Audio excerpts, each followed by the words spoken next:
in ay u gudbaan Puntland waxay sii dhaaftay dadkii reer Puntland dadkii u soo barakacay inay guryo u dhisto dhalinyarada halka ka hadlaysay waxaan filayaa iskuulka Shabeelle markii la hayo waa kaamka Shabeelle aan filayaa ya waad arkayseen mustawaha waxay ka hadlayeen dadkii soo qaxay opportunity-ga Puntland haysta in la eg inay qaataan ayay Puntland ka shaqeynaysaa marka ciladan soo baxday Facebook la yiraahdo qof walba ka dhawaaqayo runtii waa dhibaato soo korodhay oo aan xal lahayn qof wuxuusan garanayn hadduu ka hadlo way adag tahay si loola hadlo oo loogu jawaabo waxaan aad uga xumahay dadka ka shaqeynaya inay systemka Puntland dumiyaan inay khalad weyn inay ku jiraan inay dareemaan waa dhici karta qaarkood niyad samad inay jirto waan dareemi karaa ama dadkeenu waa dad dhigmaar ah si wax loogu sheego oo qofka isaga uu markaas bidaayay in uu dad u xigo warkiisa inuu qaato laakiin qof dan leh waxaan rajaynayaa sharcigu dadkoo dhan buu ka weyn sharcigu cidii ku xadgudubta uu qabanaya haddaan sharciga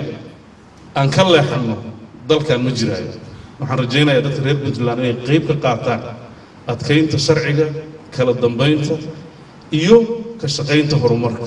saasaa dal nabdoon oo xasiloon ku noqon karna haddii kaleeto waxaan ugu dhacayaa waxaan runtii ka xunnahay dad walaalaheenna maanta haystaan uga rajaynayna inay ka baxaan waxaan fursad siin doonaa kuwa sharciga neceb kuwa kala dambeynta neceb kuwa dadka argagixiya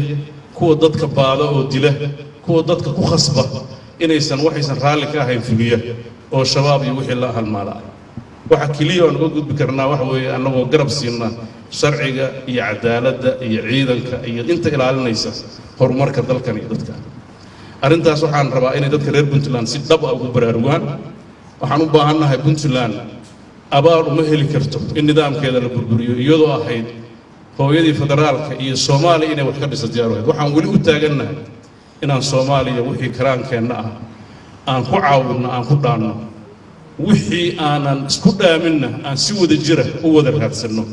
dalka xasiloonidiisa xil baa naga saaran Soomaaliya istaagideeda xil baa naga saaran guud ahaan waxaa intaa dheer khilaafka ka jira gobolada waqooyi ee Soomaaliya ee Puntland iyo Somaliland ba laba maamul ay sidooda u kala sheeganayaan in khilaaf dhaco ma inkiri karno wax jira xaqiiqo jirta laakiin wixii iskhilaafa ayay tahay inay wada hadlaan xalka gaaraan waan ku baaqayaa in xal waara oo lagu wada kalsoon yahay in laga gaaro inay muhiim tahay oo qolow ay sameeyaan ku dhigan laakiin waxa khalad in dawladii dhexe ee federaalka dadaan xalka qayb ka ahayn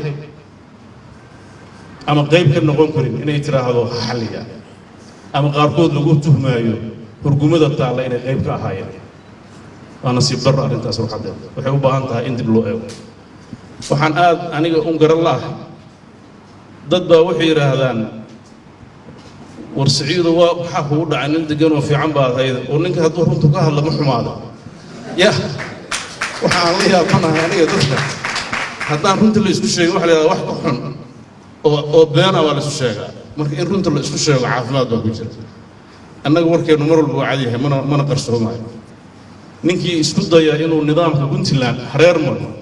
anu waxaan ballan qaadayaa oo ku dhaartay inaan ilaaliyo nidaamka Puntland waxay xakameynayaan waa dhaartaas taasaan ku tagnaan doona hadii la heeyo qofkii wanaag wadana 200 oo wanaag baan ugu bedeleynaa abaal baan uga helnaa maanta ECW waxaan uga mahadcelinaynaa waxa ay dadkeena u qabanayso waan ugu mahadsantahay cid kasta oo dadkeena wax u qabatana saasaan ugu mahadcelinaynaa waxa aan wada qabsanaynana waxaan ballan qaadaynaa wixii lagu og yahay inaan ka soo baxno dhinaceen waxaan si gaar u farayaa inay hay'adaha dawladda wixii lagu aaminay ay fuliyaan waxaan ka rajaynayaa xubnaha baarlamaanka sidii uu Cawaala halka sheegay inay korjoogtay sax ku sameeyaan sidoo kale dabagalka iyo baaridda waxa iska leh hay'adaha auditka oo iyana rabno inay shaqadooda qabsadaan waxa aanay ballan qaadayaa inaan diyaar u ahayn mashruuc dad loogu talagalay in la mas'uuliyiin cidii mas'uuliyiin in la mariyo wadada ay ku habboon tahay laakiin waxaan aad u rajaynayaa war isla innagii qofka marka meesha jooga haddaad waxaa rabta ka weydi ha toorjargarayn oo ha dhihin maaragtay baalal kale ha u baari ya waxaa la rabaa waxa saxda inaad ka shaqaysid qofku wuu khaldami karaa waxna wuu sixi karaa laakiin haddii adiga aysan wanaagga dhinaciisa kuu muuqan oo sida dabcigeenna ah dhibaatadaa lagu sii badanaysa marka reer puntland waxaan rajaynayaa dad waxaa lagu yaqaanaa inta badan rationaala oo caqligu uu taliyo waxaan rajaynayaa arrintaas inay noo sii kobocdo oo ilaahayna uu noo sii siyaadiyo ummadda kaleetana ilaahay u garansiiyo ma noqonayso in waxa aan ku wanaagsannahay aan ka cararno mararka qaybtood dad baa waxay leeyihiin war wanaaggii aan samayno waa lanagu nacay maa iska dayno ani saasaan u fasiranayaa dadka dhahaya puntland ha la iska daayo federaal ku xirabaan ha sameeyaan